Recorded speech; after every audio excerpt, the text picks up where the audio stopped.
Quadratic equation से 4 से 5 marks ज़रूर आता है।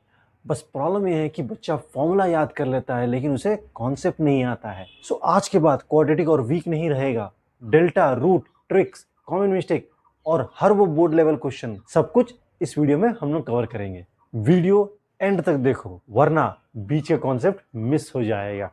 सो ये होता है आपका स्टैंडर्ड फॉर्म। याद रखिए a should not be equal to 0। हर समय याद रखिए ए का कुछ वैल्यू होना है तभी आपका x to the power square exist करेगा। याद रखिए हाईएस्ट पावर 2 है इसलिए ये क्वाड्रेटिक है। हाईएस्ट पावर 2 है इसलिए ये क्वाड्रेटिक है। ए कभी 0 नहीं हो सकता है। ए कभी भी 0 नहीं हो सकता तभी ये क्वाड्रेटिक है। अगर ए 0 हो जाता है तो क्या बन जाएगा? ये बन जाएगा लीनियर। देखिए अगर मेरा ए अगर सोचो 9 है, ऐसा करके लिख दिया मैंने, और बी कुछ भी लिख दिया, बी को बी रख दिया, सी का सी रख दी है, तो मेरा एग्जिस्ट कर रहा है, तो ये हो गया आपको क्वाड्रेटिक। लेकिन अगर ए को मैंने 0 लिख दिया, और बी और सी एज इट इज कोई वैल्यू डाल दिया, तो मेरा क्या 0 मतलब एग्जिस्ट ही नहीं कर रहा। तो इसको मैं लिखूंगा ऐसा करके, ये मेरा हो जाएगा आपका लीनियर। याद रखिए अगर ए 0 है तो ये क्वाड्रेटिक नहीं, ये है आपका लीनियर। ठीक है स्टूडेंट, कभी कभी ए का वैल्यू 0 पुट कर देते हैं और ये आपका कॉमन मिस्टेक हो जाता है। जबकि एमसीक्यू सॉल्व करते हैं बच्चे लोग तो 0 नहीं पुट करना है, क्योंकि 0 पुट कर गया तो आपका क्या हो जाएगा, लीनियर इक्वेशन आपका बन जाएगा, ना कि क्वाड्रेटिक बनेगा। तो ये चैप्टर का बॉस है डेल्टा। ये क्या करता है? डेल्टा डिसाइड करता है रूट्स का नेचर। अगर ग्राफ एक्स एक्सिस को 2 जगह कट कर रहा है तो ये डेल्टा आपको पॉजिटिव होगा। अगर सिर्फ टच करे तो 0, अगर कट ही नहीं कर रहा है तो नेगेटिव आएगा, नेगेटिव। सो अब इसे मुझे सॉल्व करना है। तो यहाँ पे क्या हो गया, डेल्टा निकालना है मुझे। डेल्टा मतलब बी स्क्वायर माइनस 4ac।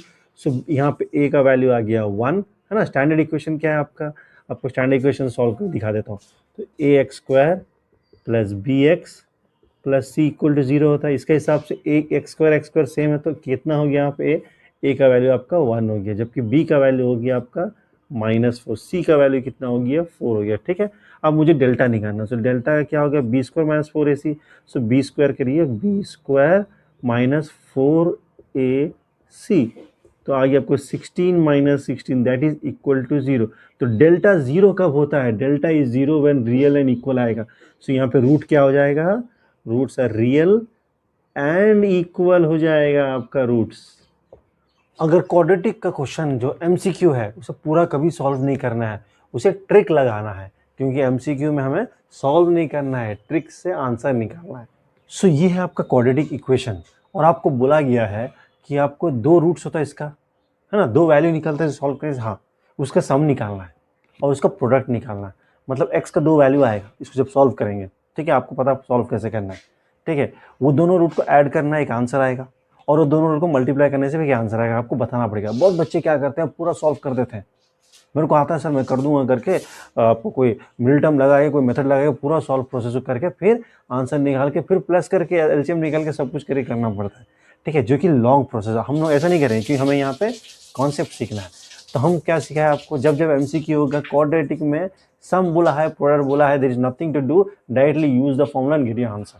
तो यहाँ पे हम लोग का फॉर्मूला क्या बनता है, सम के लिए -b/a, प्रोडक्ट के लिए बनता है क्या बनता है, c/a। ये मैंने आपको ऑलरेडी शॉर्ट्स में भी दिखाया हूँ। ठीक है, कि किस तरह शॉर्ट से हम लोग शॉर्टकट में निकाल सकते हैं, 5 सेकंड में आंसर निकलेगा। ठीक है, सो इसमें मुझे अभी सम निकालना है जैसे मैंने बताया था, और प्रोडक्ट भी निकालना है। तो मुझे तो पता है सम कैसे निकालना है, कैसे करना है, -b/a तो पता है आपको।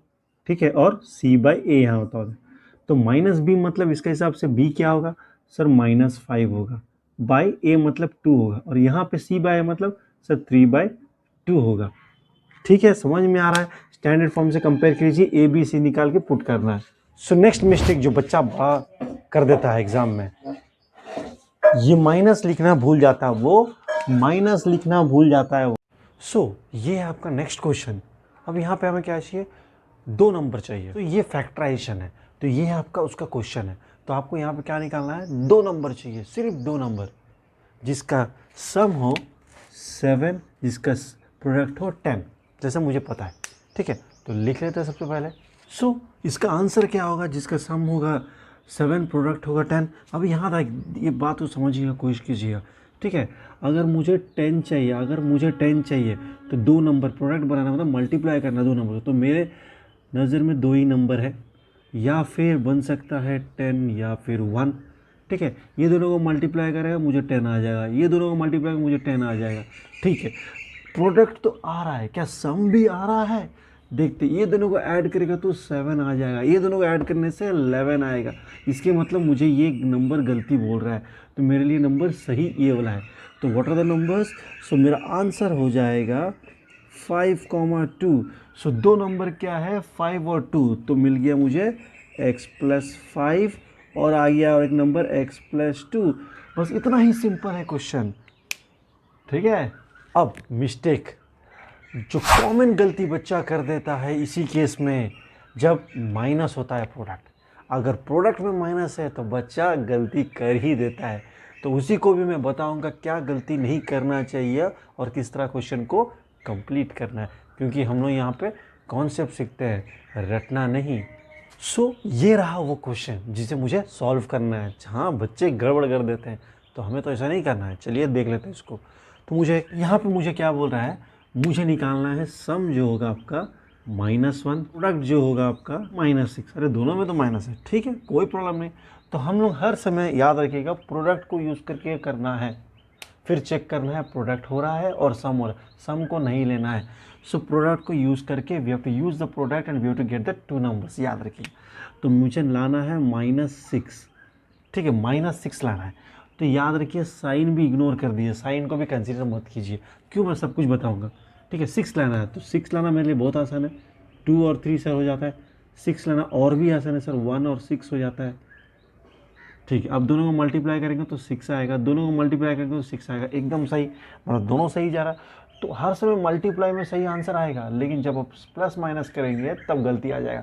सर एक बात बताइए सर, ये -6 आप 6 बोल रहे हैं, ठीक है, काम कीजिए, आप नंबर तो डिसाइड 6 ले लीजिए ना, 6 से पता चल गया 2 और 3, आप क्या कीजिए, आप यहाँ पे माइनस डाल दीजिए, यहाँ पे माइनस डाल दीजिए। पर ये नंबर खोजना था, साइन अगर माइनस के साथ मैं लिखूंगा ना तो बच्चा कन्फ्यूज हो जाता है। तो बिना माइनस के 6 लिखिएगा, बिना नंबर माइनस के साइन लिखिएगा, उसके बाद दो नंबर फाइंड आउट करके फिर माइनस डालिए। अब यहाँ पे माइनस है तो मुझे यहाँ पे माइनस चाहिए, मुझे यहाँ पे माइनस चाहिए यहाँ। अब दोनों में अगर माइनस हो तो माइनस माइनस प्लस हो जाएगा, नहीं चलेगा। किसी एक में अगर माइनस में लिख देता हूँ, सो माइनस प्लस माइनस 3 2 जा 6, नेक्स्ट माइनस प्लस माइनस 6 1 जा 6। तो आप बोलेंगे सर 2 में माइनस क्यों नहीं दिया, चलिए 2 में डाल के दिखा देता हूँ, 2 में, पर एक काम करते हैं 3 से दिखाता हूँ, ठीक है, फिर 2 से भी दिखाता हूँ, ठीक है, जैसा वैसा रहने दीजिए, ठीक है। तो ये हो गया, मुझे प्रोडक्ट मिल गया। सर प्रोडक्ट तो मिल जाता, अब जैसे बोले सम का क्या होता है, चलिए दिखा देता हूँ। सम मुझे -1 चाहिए, तो सम मुझे निकालिए, प्रोडक्ट मेरा सही हो गया, सम होगा, सम मतलब प्लस करना है दोनों को, ठीक है। सर इसका आगे माइनस है, माइनस है क्या प्लस, आपको देखिए 2 प्लस -3 दोनों को प्लस करना है, तो मैं प्लस कर रहा हूँ, तो आ जाएगा 2 -3 जो कि -1 आएगा, ठीक है। अब इसको भी देख लेते हैं।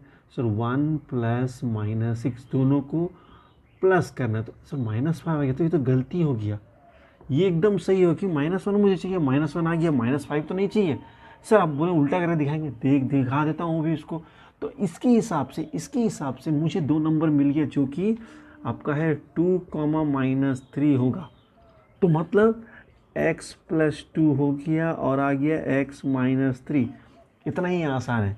अब बच्चा जब बता रहा है मुझे सर आप इसको लेके करेंगे, बोले करके दिखा, उसको भी दिखा देता हूँ कि बच्चा तो बोलेगा ना सर मुझे कैसा पता चलेगा एग्जाम में कि इसी को माइनस लेना है, इसी को माइनस लेना है, इसको भी मैं ले सकता हूँ, तब क्या होगा सर, तब क्या कॉन्सेप्ट काम आएगा। तभी मैं क्या बताऊँ, हम लोग यहाँ पर रटना नहीं कॉन्सेप्ट सीखते हैं, तो यहाँ पे मैं कॉन्सेप्ट क्लियर करके ही आगे बढ़ूँगा, ठीक है। तो चलिए अब इसको मैं माइनस लेके दिखाता हूँ किस तरह क्वेश्चन बनता है कि नहीं बनता है, नहीं बनता था क्यों नहीं बनता है, दिखा देता हूँ। तो जैसा मैंने बताया था, अब मैं माइनस इधर ले लूँगा और इधर एक माइनस ले लूँगा, नंबर में चेंज कर देखते हैं आंसर आता है कि नहीं आता।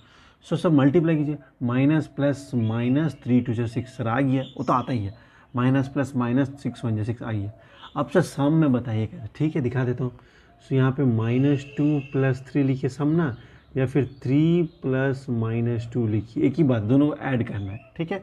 तो यहाँ पे आ जाएगा आपका 1 आ जाएगा, माइनस प्लस माइनस करना है, साइन तो हर समय बड़ा होता है, हाँ सर, यहाँ पे 3 - 2 माइनस होगा सर, और साइन बड़ा नंबर के आगे जो है सर प्लस होगा। सो दोनों में +1 आ रहा है, लेकिन मुझे चाहिए -1। सो ये गलती हो सकता है। ठीक है, यहाँ देख लेते हैं। सो यहाँ पे दोनों को ऐड करना है, सो मल्टीप्लाई तो हो गया। सो -1 + 6, तो ये आ जाएगा सर माइनस प्लस माइनस होगा सर, बड़ा नंबर के आगे साइन, या फिर लिख दीजिए प्लस। बच्चा को सब तरीक़ा से मैं सिखा देने की कोशिश कर रहा हूँ ताकि बच्चा ना बोल सके कि सर आप तो बताए नहीं। तो देखिए दोनों गलती है। देखिए याद रखिए हम क्या बोलने की कोशिश कर रहा हूँ, ये बता रहा हूँ कि नंबर्स वही था, नंबर्स वही है, नंबर्स वही रहेगा। ये तो कुछ जस्ट लाइक कुछ क्या है, कैची लाइन बन गया, नंबर वही था, नंबर वही रहे। हाँ, तो यहाँ पे मैं क्या बोल रहा हूँ, नंबर्स देखिए 2 और 3 है, लेकिन साइन जैसा मैंने बदल दिया। प्रोडक्ट तो मेरा हर जगह सही आता है, लेकिन मेरा सम गलती आई है। तो इसका मतलब क्या हो सकता है, आंसर में -2 3 नहीं हो सकता है, आंसर में होगा 2 - 3। याद रखिए, क्योंकि मुझे ये चाहिए, तो मेरा ये सही जवाब होगा, ये नहीं होगा। अब समझ में आ गया कैसे करना है आपको, कि मैं उसलिए मैं बता रहा हूँ कि आपको समझना पड़ेगा किस तरह। आपको अगर MCQ भी करना है तो लॉजिक तो समझना पड़ेगा।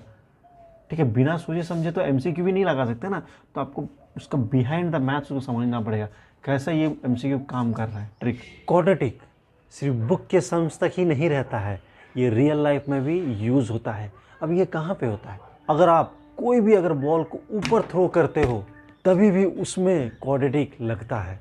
मैं इस बॉल को मैं थ्रो करूँगा, मैंने ऐसे थ्रो किया है ना, एक शेप में उसने अपना पाथ को कंप्लीट किया, तो यहाँ पे भी आपका क्वाड्रेटिक लगेगा। अब मेरे को बोलिए जो बॉल गया था क्या सीधा किया, देखिए सीधा नहीं, इस तरह अपना पाथ को वो कंप्लीट किया है, सीधा नहीं जाते हुए, और ऊपर जाने के बाद वो वापस नीचे भी आया है। ठीक है, तो ये जो अपने शेप उसने जो बनाया, ये क्या शेप बनाया उसने, क्या नाम ही है पैराबोला। शेप फॉर्म करेगा, पैराबोला शेप होगा। और पैराबोला मतलब क्या होता है, एक क्वाड्रेटिक इक्वेशन, और उस इक्वेशन को हम लोग क्वाड्रेटिक ग्राफ से सॉल्व करेंगे। ठीक है, और मैंने बताया था किस तरह उस ग्राफ को सॉल्व भी करना है। ठीक है, अब ये आपका इक्वेशन है। अब h मतलब क्या होता है, जो हाइट उसने कंप्लीट किया बॉल। ठीक है, ये इक्वेशन को यूज़ करके मैं हाइट कैलकुलेट करने वाला हूँ, जो बॉल जो ट्रेस किया। आपके सिलेबस में तो इतना नहीं है, फिर भी थोड़ा सा मैं एक्सप्लेन कर देता हूँ ताकि आपका कॉन्सेप्ट क्लियर हो जाए। तो यहाँ पे h मतलब हाइट होता है, जबकि t मतलब टाइम होता है। तो हाइट को हम लोग कैलकुलेट करेंगे by using the time period. अब यहाँ पे कुछ नोटिस हो रहा है आपको, यहाँ पे t² लिखा है, तो स्क्वायर है तो ये क्वाड्रेटिक होगा। समझ में आ रहा है? तो जब जब क्वेश्चन में अगर किसी भी x के ऊपर हुआ या फिर t के ऊपर स्क्वायर हुआ, तो वो ग्राफ सीधा नहीं होगा, वो कर्व ही होगा आपका।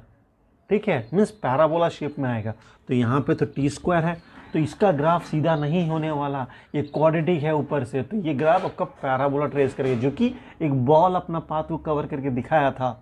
अगर मैं टाइम बोलता हूँ यहाँ पे 0 सेकेंड, 0 सेकेंड में कितना डिस्टेंस को कवर किया, तो मैं कुछ नहीं, h के h लिख दूंगा, 5t के बदले 0 है ना, तो 0² + 20t के बदले 0 है।